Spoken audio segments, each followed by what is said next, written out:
ایک مرتبہ کا واقعہ ہے کہ رمضان کے آخری عشرے میں حضرت عمر رضی اللہ تعالیٰ عنہ نبی کریم صلی اللہ علیہ وسلم کے روزے پر تشریف فرما ہوئے۔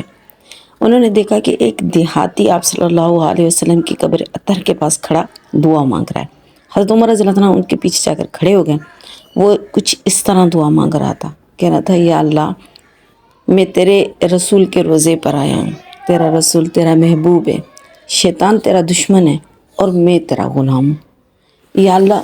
اگر تو مجھے معاف کر دے گا تو تو اپنے محبوب کو خوش کر دے گا اور اپنے دشمن کو ناخوش کرے گا اور اپنے بندے کو ہلاکت سے بچا دے گا۔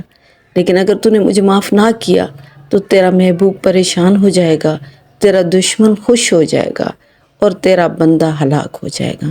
یا اللہ تو بلند و بالا ہے، تو اس بات سے بے نیاز ہے کہ اگر تیرا محبوب پریشان ہو جائے اور تیرا دشمن خوش ہو جائے اور تیرا بندہ ہلاک ہو جائے تو اس سے تیرے لیے کوئی فرق نہیں پڑتا، لیکن اگر تیرا محبوب خوش ہو جائے اور تیرا دشمن پریشان ہو جائے اور تیرا بندہ کامیاب ہو جائے تو اس میں ہماری کامیابی ہے یا اللہ، میری کامیابی ہے۔ پھر کہا کہ یا اللہ عرب کا دستور ہوتا ہے کہ جب سردار کا انتقال ہو جاتا ہے تو اس کے قبر پر آ کر اس کے غلاموں کو آزاد کر دیا جاتا ہے۔ یا اللہ یہ تو سرداروں کے سردار حضرت محمد صلی اللہ علیہ وسلم کی قبر اطہر ہے جو کہ تیرا محبوب ہے، اور اس کی قبر پر کھڑے ہو کر میں دعا مانگ رہا ہوں، یا اللہ تو مجھے میری گردن کو آگ سے آزاد کر دے۔ حضرت عمر رضی اللہ عنہ پیچھے کھڑے ہوئے تھے، انہوں نے زور سے کہا آمین، اور کہا یا اللہ میں بھی یہی دعا مانگتا ہوں کہ یا اللہ جو اس دیہاتی نے دعا مانگی ہے میں بھی یہی دعا مانگتا ہوں۔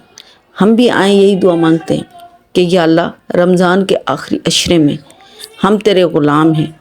ہم کو معاف کر دے کہ تیرا محبوب اس سے خوش ہوگا اور تیرا دشمن اس سے ناخوش ہوگا اور ہم بندے جو ہیں وہ ہلاکت سے بچ جائیں گے۔ یا اللہ ہمیں بھی جہنم کے آگ سے آزاد کر دے، ہمارے پیاروں کو بھی جہنم کے آگ سے آزاد کر دے